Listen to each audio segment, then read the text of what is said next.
আপনাদের জানাবো এই মুহূর্তের প্রধান কিছু খবরের শিরোনাম। ঘূর্ণিঝড়ের ভ্রুকুটি, কলকাতা সহ দক্ষিণবঙ্গের 9 জেলায় দুর্যোগের পূর্বাভাস, ঘণ্টায় 50 কিলোমিটার বেগে ঝড়ের আশঙ্কা।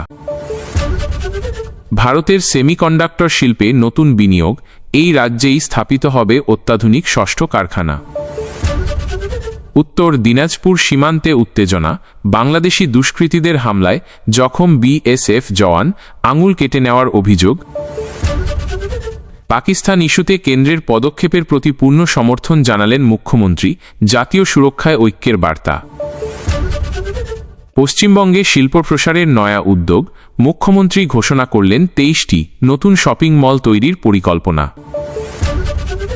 সুপ্রিম কোর্টের নির্দেশে চাকরি হারানো কর্মীদের পাশে রাজ্য সরকার, মুখ্যমন্ত্রী ঘোষণা করলেন আর্থিক সহায়তার। কর্নেল সোফিয়া কুরেশির বিরুদ্ধে বিতর্কিত মন্তব্যের জেরে মধ্যপ্রদেশ হাইকোর্টের ভর্ৎসনা, মন্ত্রীর বিরুদ্ধে এফআইআরের নির্দেশ। আন্তর্জাতিক শিক্ষাক্ষেত্রে অপ্রত্যাশিত মোড়, তুরস্কের ইনোনু বিশ্ববিদ্যালয়ের সঙ্গে শিক্ষাগত চুক্তি স্থগিত করল জওহরলাল নেহরু বিশ্ববিদ্যালয়। কারিগুত্তায় বড়সড় সাফল্য, নিরাপত্তা বাহিনীর অভিযানে নিহত 31 জন নকশাল, উদ্ধার প্রচুর অস্ত্রশস্ত্র। ভিন রাজ্যে বাঙালি শ্রমিকদের ওপর অত্যাচারের প্রতিবাদে সর্বজাতীয় বাংলা পরিষদ, রাজ্যজুড়ে বিক্ষোভ কর্মসূচি। আসছি বিস্তারিত খবরে। পশ্চিমবঙ্গের শিল্পক্ষেত্রে নতুন এক ঘোষণা করলেন মুখ্যমন্ত্রী মমতা বন্দ্যোপাধ্যায়। তিনি জানালেন, রাজ্যে খুব শীঘ্রই 23টি নতুন শপিং মল চালু হতে চলেছে। এই উদ্যোগ রাজ্যের অর্থনীতিতে এক উল্লেখযোগ্য পরিবর্তন আনবে বলে মনে করা হচ্ছে। মুখ্যমন্ত্রী জানান, এই শপিং মলগুলি রাজ্যের বিভিন্ন জেলায় তৈরি হবে এবং এতে প্রচুর কর্মসংস্থান সৃষ্টি হবে। স্থানীয় ব্যবসা ও ক্ষুদ্র শিল্পও এর দ্বারা উপকৃত হবে। তিনি বলেন, এই শপিং মলগুলি শুধুমাত্র কেনাকাটার জায়গা নয়, এগুলি আমাদের রাজ্যের অর্থনৈতিক কর্মকাণ্ডের কেন্দ্র হয়ে উঠবে। সরকারের এই উদ্যোগকে স্বাগত জানিয়েছেন রাজ্যের ব্যবসায়ী মহল। তাদের মতে, এই ধরনের পরিকাঠামো তৈরি হলে রাজ্যে বিনিয়োগ বাড়বে এবং মানুষের জীবনযাত্রার মান উন্নত হবে। এর ফলে রাজ্যের সামগ্রিক অর্থনীতিতে ইতিবাচক প্রভাব পড়বে।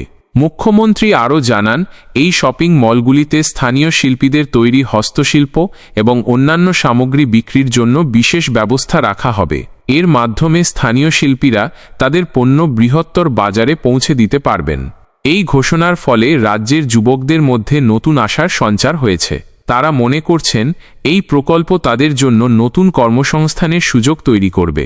রাজ্যের বিভিন্ন প্রান্তে এই শপিং মলগুলি তৈরি হলে স্থানীয় অর্থনীতিও শক্তিশালী হবে বলে আশা করা যাচ্ছে।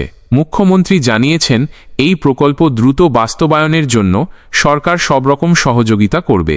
রাজ্যের এই শিল্প উদ্যোগ নিয়ে সাধারণ মানুষের মধ্যে উৎসাহ দেখা যাচ্ছে। তারা মনে করছেন, এই ধরনের প্রকল্প রাজ্যের উন্নয়নের গতিকে আরও ত্বরান্বিত করবে। উত্তর দিনাজপুর সীমান্তে এক বিএসএফ জওয়ানের ওপর হামলার ঘটনা ঘটেছে। অভিযোগ উঠেছে, কয়েকজন বাংলাদেশি দুষ্কৃতী অতর্কিতে হামলা চালিয়ে ওই জওয়ানের একটি আঙুল কেটে নিয়েছে। ঘটনাটি ঘটেছে জেলার ভারত বাংলাদেশ সীমান্তবর্তী এলাকায়। সূত্রের খবর, কর্তব্যরত অবস্থায় থাকা বিএসএফ জওয়ান কয়েকজন সন্দেহভাজনকে সীমান্ত অতিক্রম করতে বাধা দেন। এর পরেই তাদের মধ্যে বচসা বাঁধে এবং একদল দুষ্কৃতী ধারালো অস্ত্র দিয়ে জওয়ানের ওপর চড়াও হয়। হামলায় জওয়ান গুরুতর আহত হন এবং তার একটি আঙুল কেটে যায় বলে জানা গিয়েছে। আহত জওয়ানকে দ্রুত স্থানীয় হাসপাতালে নিয়ে যাওয়া হয়েছে এবং সেখানে তার চিকিৎসা চলছে। বিএসএফের উচ্চপদস্থ আধিকারিকরা ঘটনাস্থলে পৌঁছেছেন এবং ঘটনার তদন্ত শুরু করেছেন। সীমান্ত এলাকায় নিরাপত্তা জোরদার করা হয়েছে এবং দুষ্কৃতীদের খোঁজে তল্লাশি চালানো হচ্ছে। এই ঘটনাকে কেন্দ্র করে সীমান্ত এলাকায় উত্তেজনা সৃষ্টি হয়েছে। স্থানীয় বাসিন্দারা জানিয়েছেন, এর আগেও চোরাকারবার এবং অনুপ্রবেশের চেষ্টা দেখা গিয়েছে, তবে এই ধরনের সরাসরি হামলার ঘটনা আগে ঘটেনি। বিএসএফের পক্ষ থেকে এই ঘটনার তীব্র নিন্দা করা হয়েছে এবং দোষীদের কঠোর শাস্তি দেওয়ার আশ্বাস দেওয়া হয়েছে। বর্তমানে পরিস্থিতি নিয়ন্ত্রণে রয়েছে, তবে এলাকায় টহলদারি বাড়ানো হয়েছে। বিএসএফের পক্ষ থেকে বাংলাদেশ সীমান্তরক্ষী বাহিনীর বিজিবি সঙ্গেও যোগাযোগ করা হয়েছে এবং এই ঘটনার বিষয়ে তাদের অবগত করা হয়েছে। দুই দেশের সীমান্তরক্ষী বাহিনী যৌথভাবে তদন্ত করতে পারে বলে মনে করা হচ্ছে। এই হামলার ফলে ভারত বাংলাদেশ সীমান্ত সুরক্ষা নিয়ে নতুন করে প্রশ্ন উঠেছে। বঙ্গোপসাগরে ঘনীভূত হওয়া ঘূর্ণিঝড় ক্রমশ শক্তি বাড়াচ্ছে। আবহাওয়া দফতরের পূর্বাভাস অনুযায়ী কলকাতা সহ রাজ্যের মোট 9টি জেলায় আগামী কয়েক ঘণ্টার মধ্যে ঝড় ও বৃষ্টির সম্ভাবনা রয়েছে। এই জেলাগুলি হল কলকাতা, উত্তর ও দক্ষিণ 24 পরগনা, পূর্ব ও পশ্চিম মেদিনীপুর, হাওড়া, হুগলি, নদিয়া এবং ঝাড়গ্রাম। হাওয়া অফিস আরও জানিয়েছে, এই সময়সীমায় ঘণ্টায় প্রায় 50 কিলোমিটার বেগে দমকা হাওয়া বইতে পারে। মৎস্যজীবীদের গভীর সমুদ্রে মাছ ধরতে যেতে নিষেধ করা হয়েছে এবং উপকূলবর্তী এলাকার বাসিন্দাদের সতর্ক থাকতে বলা হয়েছে। ইতিমধ্যেই দুর্যোগ মোকাবিলা দলগুলিকে প্রস্তুত রাখা হয়েছে এবং বিপর্যয় মোকাবিলা সংক্রান্ত কন্ট্রোল রুমগুলিকেও সক্রিয় করা হয়েছে। জেলা প্রশাসনগুলি পরিস্থিতির ওপর নজর রাখছে এবং প্রয়োজনীয় সব রকম সতর্কতা অবলম্বন করছে। সাধারণ মানুষকে অপ্রয়োজনে বাড়ির বাইরে বের হতে নিষেধ করা হয়েছে এবং বিদ্যুতের খুঁটি ও তার থেকে দূরে থাকার পরামর্শ দেওয়া হয়েছে। উল্লেখ্য, গত কয়েকদিন ধরেই রাজ্যের বিভিন্ন প্রান্তে বিক্ষিপ্ত বৃষ্টিপাত হচ্ছে এবং তাপমাত্রা তুলনামূলকভাবে কম রয়েছে। ঘূর্ণিঝড়ের প্রভাবে এই পরিস্থিতি আরও খারাপ হতে পারে বলে আশঙ্কা করা হচ্ছে। আবহাওয়া দফতরের পরবর্তী বুলেটিনের দিকে নজর রাখা হচ্ছে এবং জনসাধারণকে সরকারি নির্দেশিকা মেনে চলার অনুরোধ করা হচ্ছে। সম্প্রতি পাকিস্তান ইস্যুতে ভারত যে পদক্ষেপ নিয়েছে তার প্রতি নিজের পূর্ণ সমর্থন ব্যক্ত করেছেন মুখ্যমন্ত্রী মমতা বন্দ্যোপাধ্যায়। তিনি স্পষ্ট করে জানিয়েছেন, দেশের সার্বভৌমত্ব রক্ষায় ভারত সরকার যা করেছে তাতে তিনি সম্পূর্ণভাবে সহমত পোষণ করেন। মুখ্যমন্ত্রীর এই মন্তব্য তাৎপর্যপূর্ণ, কারণ অতীতে বিভিন্ন জাতীয় ইস্যুতে তিনি কেন্দ্রের ভিন্ন মত পোষণ করেছেন। তবে এই ইস্যুতে তিনি জাতীয় নিরাপত্তার স্বার্থে সরকারের পাশে দাঁড়িয়েছেন। তিনি বলেন, দেশের নিরাপত্তা সবার আগে, এই বিষয়ে কোনো আপোষ করা যায় না। ভারত সরকার যা করেছে তাতে আমার পূর্ণ সমর্থন রয়েছে। রাজনৈতিক মহলে এই মন্তব্য নিয়ে নানা আলোচনা শুরু হয়েছে। অনেকে মনে করছেন, জাতীয় নিরাপত্তার মতো স্পর্শকাতর বিষয়ে মমতা বন্দ্যোপাধ্যায়ের এই সমর্থন দেশের রাজনৈতিক ঐক্যকে আরও দৃঢ় করবে। আবার কেউ কেউ মনে করছেন, এর মাধ্যমে কেন্দ্র ও রাজ্যের মধ্যে সম্পর্কের উন্নতি হওয়ার সম্ভাবনা রয়েছে। মুখ্যমন্ত্রী আরও বলেন, দেশের সার্বভৌমত্ব রক্ষা করা আমাদের সকলের কর্তব্য। এই বিষয়ে কোনো রাজনৈতিক মতভেদ থাকা উচিত নয়। তিনি সাধারণ মানুষকেও এই ইস্যুতে সরকারের পাশে থাকার আহ্বান জানিয়েছেন।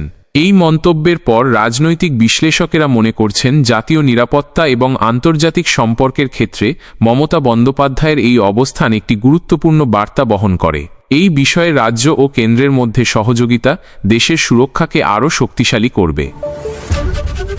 সুপ্রিম কোর্টের রায়ের জেরে চাকরি হারানো গ্রুপ সি ও গ্রুপ ডি কর্মীদের জন্য ভাতা দেওয়ার ঘোষণা করলেন মুখ্যমন্ত্রী মমতা বন্দ্যোপাধ্যায়। এই সিদ্ধান্তের ফলে চাকরি হারানো কর্মীরা কিছুটা হলেও আর্থিক সহায়তা পাবেন বলে মনে করা হচ্ছে। মুখ্যমন্ত্রী জানান, এই কর্মীরা হঠাৎ করে কর্মহীন হয়ে পড়েছেন। তাদের পরিবারের কথা বিবেচনা করে রাজ্য সরকার এই ভাতা দেওয়ার সিদ্ধান্ত নিয়েছে। তিনি বলেন, এই কর্মীদের পাশে থাকা আমাদের দায়িত্ব। তারা যাতে কিছুটা আর্থিক সাহায্য পান, সেজন্যই এই উদ্যোগ। এই ভাতা কত টাকা হবে এবং কিভাবে দেওয়া হবে তা এখনও স্পষ্ট করা হয়নি। তবে মুখ্যমন্ত্রী আশ্বাস দিয়েছেন, খুব শীঘ্রই এই বিষয়ে বিস্তারিত তথ্য জানানো হবে। রাজ্য সরকারের এই সিদ্ধান্তে চাকরি হারানো কর্মীদের মধ্যে কিছুটা স্বস্তি ফিরে এসেছে। তারা মনে করছেন, এই ভাতা তাদের কঠিন সময়ে কিছুটা হলেও সাহায্য করবে। রাজনৈতিক মহলে এই ঘোষণা নিয়ে নানা আলোচনা শুরু হয়েছে। কেউ কেউ মনে করছেন, এই পদক্ষেপ সরকারের মানবিক দিকটি তুলে ধরে। আবার কেউ কেউ এর রাজনৈতিক তাৎপর্য নিয়েও প্রশ্ন তুলেছেন। তবে সাধারণ মানুষ এই উদ্যোগকে স্বাগত জানিয়েছেন। মুখ্যমন্ত্রী আরও জানান, রাজ্য সরকার এই কর্মীদের জন্য বিকল্প কর্মসংস্থানের ব্যবস্থাও খতিয়ে দেখছে। তিনি বলেন, আমরা চেষ্টা করছি যাতে এই কর্মীরা দ্রুত অন্য কোনো কাজ পান। তাদের দক্ষতা অনুযায়ী কাজের ব্যবস্থা করার চেষ্টা করা হবে। এই ঘোষণার ফলে রাজ্যের কর্মসংস্থান পরিস্থিতি নিয়ে নতুন করে আলোচনা শুরু হয়েছে। রাজ্য সরকার চাকরি হারানো কর্মীদের পাশে দাঁড়ানোর যে উদ্যোগ নিয়েছে তা অনেকের কাছেই প্রশংসিত হয়েছে। তবে এই ভাতা কতদিন দেওয়া হবে এবং কতজন কর্মী এর সুবিধা পাবেন তা এখনও স্পষ্ট নয়। এই বিষয়ে সরকারের পরবর্তী ঘোষণার দিকে তাকিয়ে রয়েছেন চাকরি হারানো কর্মীরা। কর্নেল সোফিয়া কুরেশির বিরুদ্ধে বিতর্কিত মন্তব্য করার অভিযোগে মধ্যপ্রদেশের এক মন্ত্রীর বিরুদ্ধে এফআইআর দায়ের করার নির্দেশ দিল মধ্যপ্রদেশ হাইকোর্ট। মন্ত্রীর ওই মন্তব্য ঘিরে ইতিমধ্যেই দেশজুড়ে বিতর্ক সৃষ্টি হয়েছে। আদালত স্বতঃপ্রণোদিত হয়ে এই মামলাটি গ্রহণ করে এবং দ্রুত শুনানির পর এফআইআর দায়েরের নির্দেশ দেয়। জানা গিয়েছে, মন্ত্রী জনসভায় বক্তব্য রাখার সময় কর্নেল সোফিয়া কুরেশিকে নিয়ে আপত্তিকর মন্তব্য করেছিলেন। এই মন্তব্যের পরেই বিভিন্ন মহল থেকে তীব্র প্রতিক্রিয়া আসতে শুরু করে। মহিলা সেনা আধিকারিকের সম্মানহানি করার অভিযোগে মন্ত্রীর কঠোর শাস্তির দাবি ওঠে। হাইকোর্টের বিচারপতি এই মামলার শুনানিতে বলেন, কোনো ব্যক্তি, সে যেই হোক না কেন, কারো সম্মান নিয়ে ছিনিমিনি খেলতে পারে না, বিশেষত যখন সেই ব্যক্তি দেশের জন্য কাজ করছেন। আদালত পুলিশকে দ্রুত এফআইআর দায়ের করে তদন্ত শুরু করার নির্দেশ দিয়েছে। এই ঘটনার পর রাজনৈতিক মহলেও আলোড়ন সৃষ্টি হয়েছে। বিরোধী দলগুলি মন্ত্রীর পদত্যাগ দাবি করেছে। অন্যদিকে সরকারি দলের পক্ষ থেকে এখনও কোনো আনুষ্ঠানিক প্রতিক্রিয়া পাওয়া যায়নি। তবে মনে করা হচ্ছে, দলের অভ্যন্তরেও এই মন্তব্য নিয়ে অসন্তোষ রয়েছে। কর্নেল সোফিয়া কুরেশি ভারতীয় সেনার একজন উচ্চপদস্থ আধিকারিক এবং তার কর্মজীবনের বহু কৃতিত্ব রয়েছে। তার বিরুদ্ধে এই ধরনের মন্তব্য করাকে অনেকেই নিন্দার চোখে দেখছেন। সোশ্যাল মিডিয়াতেও এর তীব্র সমালোচনা চলছে এবং সাধারণ মানুষ মন্ত্রীর দৃষ্টান্তমূলক শাস্তির দাবি জানাচ্ছেন।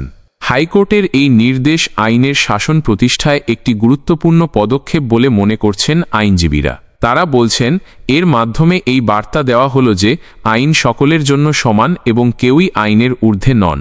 এখন দেখার বিষয়, পুলিশ কত দ্রুত এই মামলায় তদন্ত শেষ করে চার্জশিট দাখিল করে।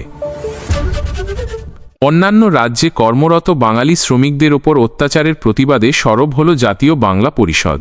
সংগঠনের পক্ষ থেকে আজ রাজ্য জুড়ে বিভিন্ন স্থানে বিক্ষোভ কর্মসূচি পালিত হয়। পরিষদের সদস্যরা প্ল্যাকার্ড হাতে রাস্তায় নেমে এসে শ্রমিকদের নিরাপত্তা ও ন্যায্য অধিকারের দাবিতে স্লোগান তোলেন।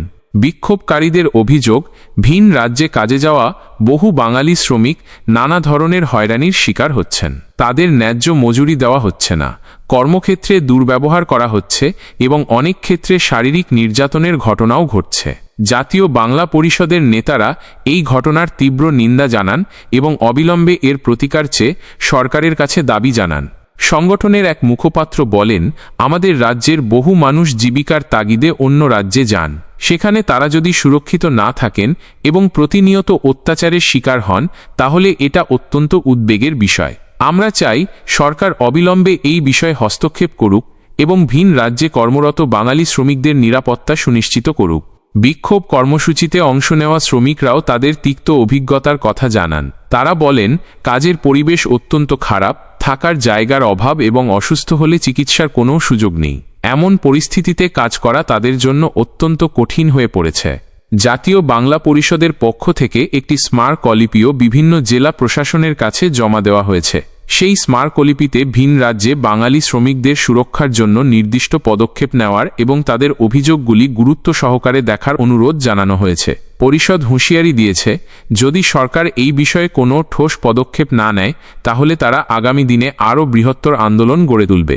এই বিক্ষোভ কর্মসূচির ফলে বিভিন্ন স্থানে কিছুক্ষণের জন্য যান চলাচল ব্যাহত হয়, তবে পুলিশের হস্তক্ষেপে পরিস্থিতি নিয়ন্ত্রণে আসে। জাতীয় বাংলা পরিষদের এই প্রতিবাদ কর্মসূচি রাজ্যের শ্রমিক মহলে যথেষ্ট সাড়া ফেলেছে এবং ভিন রাজ্যে কর্মরত শ্রমিকদের মনে নতুন করে আশার সঞ্চার করেছে।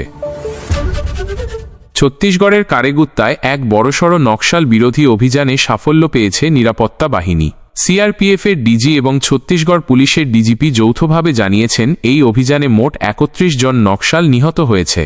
এই ঘটনাটি নিরাপত্তা বাহিনীর জন্য একটি বড় জয় হিসেবে দেখা হচ্ছে। পুলিশ সূত্রে খবর, কারেগুত্তার গভীর জঙ্গলে নকশালদের একটি বড় ঘাঁটি থাকার খবর আসে। সেই তথ্যের ভিত্তিতে সিআরপিএফ এবং ছত্তিশগড় পুলিশের একটি যৌথ দল অভিযান চালায়। দীর্ঘক্ষণ ধরে চলা গুলির লড়াইয়ের পর নিরাপত্তা বাহিনী নকশালদের পরাস্ত করতে সক্ষম হয়। ঘটনাস্থল থেকে বিপুল পরিমাণ অস্ত্র ও গোলাবারুদ উদ্ধার করা হয়েছে। সিআরপিএফের ডিজি জানান, এই অভিযানটি অত্যন্ত ঝুঁকিপূর্ণ ছিল, তবে জওয়ানরা সাহসিকতার সঙ্গে পরিস্থিতি মোকাবিলা করেছে।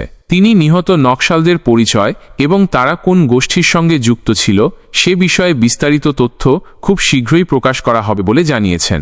ছত্তিশগড় পুলিশের ডিজিপি এই সাফল্যকে রাজ্যের শান্তি প্রতিষ্ঠার ক্ষেত্রে একটি গুরুত্বপূর্ণ পদক্ষেপ হিসেবে উল্লেখ করেছেন। এই অভিযানে নিরাপত্তা বাহিনীর কোনো সদস্য হতাহত হননি বলে জানা গিয়েছে, যা একটি স্বস্তির খবর। নিহত নকশালদের মধ্যে বেশ কয়েকজন শীর্ষস্থানীয় নেতাও থাকতে পারে বলে অনুমান করা হচ্ছে। যদি এমনটা হয় তবে এটি নকশাল আন্দোলনের জন্য একটি বড় ধাক্কা হবে। এই ঘটনার পর কারেগুত্তা এবং তার আশপাশ র এলাকায় নিরাপত্তা আরও জোরদার করা হয়েছে। পুলিশ এবং আধাসামরিক বাহিনী যৌথভাবে তল্লাশি চালাচ্ছে, যাতে আর কোনো লুকিয়ে থাকা নকশাল বা তাদের সহযোগী পালাতে না পারে। এই বড় সাফল্যের পর আশা করা যায় রাজ্যের নকশাল প্রভাবিত এলাকাগুলিতে শান্তি ও স্থিতিশীলতা ফিরে আসবে।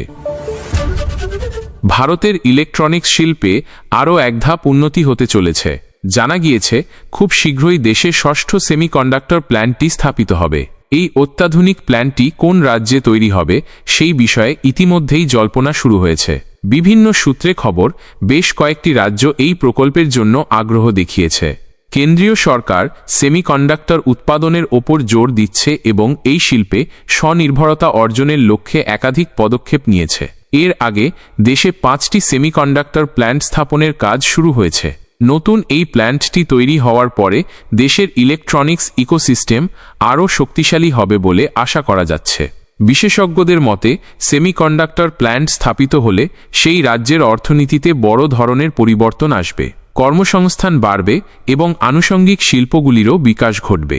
এছাড়াও স্থানীয় স্তরে উন্নত প্রযুক্তির শিক্ষা ব্যবস্থার প্রসারও দেখা যেতে পারে। সরকারের পক্ষ থেকে খুব শীঘ্রই এই বিষয়ে আনুষ্ঠানিক ঘোষণা করা হতে পারে।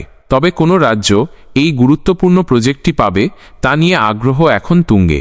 মনে করা হচ্ছে পরিকাঠামো, বিনিয়োগের পরিবেশ এবং সরকারের নীতিগত সমর্থন এই বিষয়গুলির ওপর ভিত্তি করেই চূড়ান্ত সিদ্ধান্ত নেওয়া হবে। এই নতুন সেমিকন্ডাক্টর প্ল্যান্টটি ভারতের প্রযুক্তি ক্ষেত্রে একটি মাইলফলক হতে চলেছে, এমনটাই মনে করছেন অর্থনীতিবিদরা। জওহরলাল নেহরু বিশ্ববিদ্যালয় জেএনইউ তুরস্কের ইনোনু বিশ্ববিদ্যালয়ের সঙ্গে তাদের স্বাক্ষরিত শিক্ষাগত সমঝোতা স্মারক মৌ স্থগিত করার সিদ্ধান্ত নিয়েছে। বিশ্ববিদ্যালয় কর্তৃপক্ষের পক্ষ থেকে এই সিদ্ধান্তের কারণ স্পষ্ট করে কিছু জানানো হয়নি, তবে মনে করা হচ্ছে সাম্প্রতিক কিছু ভূ রাজনৈতিক প্রেক্ষাপটের কারণে এই পদক্ষেপ নেওয়া হয়েছে। সূত্রের খবর, জেএনইউ এবং ইনোনু বিশ্ববিদ্যালয়ের মধ্যে বেশ কয়েক বছর ধরে বিভিন্ন শিক্ষামূলক কর্মসূচি চলছিল। ছাত্র ও শিক্ষক বিনিময় ছাড়াও যৌথ গবেষণা প্রকল্পের মতো একাধিক বিষয়ে দুই বিশ্ববিদ্যালয়ের মধ্যে সহযোগিতা ছিল। এই মৌ স্থগিত হয়ে যাওয়ায় সেই সমস্ত কর্মসূচি আপাতত বন্ধ থাকবে। বিশ্ববিদ্যালয় সূত্রে আরও জানা গিয়েছে এই সিদ্ধান্তের আগে অভ্যন্তরীণ স্তরে দীর্ঘ আলোচনা হয়েছে। কর্তৃপক্ষের মনে হয়েছে বর্তমান পরিস্থিতিতে তুরস্কের কোনো বিশ্ববিদ্যালয়ের সঙ্গে শিক্ষাগত সহযোগিতা চালিয়ে যাওয়া সমীচীন নয়। তবে ঠিক কোনো বিশেষ কারণে এই সিদ্ধান্ত নেওয়া হলো তা নিয়ে জল্পনা চলছে। এই সিদ্ধান্তের ফলে দুই বিশ্ববিদ্যালয়ের শিক্ষক ও ছাত্রছাত্রীরা সমস্যায় পড়তে পারেন, বিশেষত যারা বিনিময় কর্মসূচির অধীনে তুরস্কে বা জেএনইউতে পড়াশোনা করার পরিকল্পনা করছিলেন, তাদের ভবিষ্যৎ অনিশ্চিত হয়ে পড়ল। জেএনইউ কর্তৃপক্ষের এই পদক্ষেপ আন্তর্জাতিক শিক্ষাক্ষেত্রেও আলোচনার জন্ম দিয়েছে। অনেকে মনে করছেন জাতীয় স্বার্থ এবং আন্তর্জাতিক সম্পর্কের সমীকরণের ওপর ভিত্তি করেই এই ধরনের সিদ্ধান্ত নেওয়া হয়ে থাকে। তবে এর ফলে শিক্ষার আন্তর্জাতিক আদান প্রদানে কতটা প্রভাব পড়বে তা নিয়ে প্রশ্ন থেকেই যায়। আপাতত জেএনইউ কর্তৃপক্ষ এই বিষয়ে কোনো বিস্তারিত মন্তব্য করতে রাজি হয়নি, তবে আশা করা যাচ্ছে খুব শীঘ্রই তারা এই সিদ্ধান্তের কারণ স্পষ্ট করবে। ততদিন পর্যন্ত দুই বিশ্ববিদ্যালয়ের শিক্ষক ও ছাত্রছাত্রীদের অপেক্ষা করতে হবে এবং নতুন পরিস্থিতির সঙ্গে মানিয়ে নিতে হবে। অনলাইন শপিং সাইটগুলিতে পাকিস্তানি পতাকা বিক্রির অভিযোগে কড়া পদক্ষেপ নিল কেন্দ্রীয় সরকার। বিভিন্ন সূত্রে খবর, বেশ কিছু জনপ্রিয় ই-কমার্স প্ল্যাটফর্মে সম্প্রতি পাকিস্তানি পতাকা বিক্রি হতে দেখা যায়। এই বিষয়টি নজরে আসার পরই কেন্দ্র কঠোর অবস্থান নেয় এবং অবিলম্বে এই ধরনের পতাকা বিক্রি বন্ধ করার নির্দেশ দেয়। কেন্দ্রীয় স্বরাষ্ট্র মন্ত্রক সূত্রে খবর, দেশের সার্বভৌমত্ব এবং জাতীয় মর্যাদার পরিপন্থী কোনো কাজ বরদাস্ত করা হবে না।